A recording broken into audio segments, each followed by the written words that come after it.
টলিউডের আলোচিত চিত্রনায়ক জায়েদ খান দীর্ঘদিন ধরেই মার্কিন যুক্তরাষ্ট্রে অবস্থান করছেন এবং সেখানে বিভিন্ন স্টেজ শো নিয়ে ব্যস্ত। সম্প্রতি সামাজিক যোগাযোগ মাধ্যমে তার একটি ছবি ভাইরাল হওয়ায় নতুন করে আলোচনায় এসেছেন তিনি।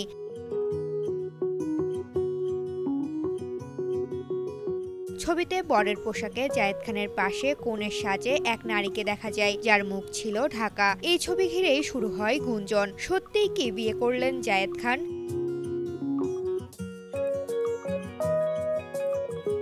নেটিজেনদের অনেকে মজা করে, আবার কেউ কেউ বিভ্রান্ত হয়ে এ নিয়ে আলোচনা শুরু করেন। তবে এই গুঞ্জনকে গুজব বলে উড়িয়ে দিয়েছেন চিত্রনায়ক জায়েদ খান। দেশের একটি গণমাধ্যমকে মুঠোফোনে তিনি নিশ্চিত করেছেন এটি ছিল একটি ব্রাইডাল শো বা বিয়ে বিষয়ক আয়োজন। মিশিগানে এই অনুষ্ঠানে বধূ সাজে থাকা চিত্রনায়িকা মাহিয়া মায়ের সঙ্গে তিনি হেঁটেছেন। এটি তার কোনো আসল বিয়ে নয়।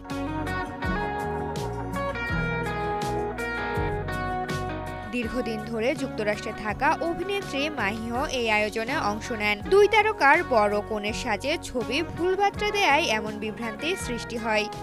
ঋতুপর্ণা, জনকণ্ঠ।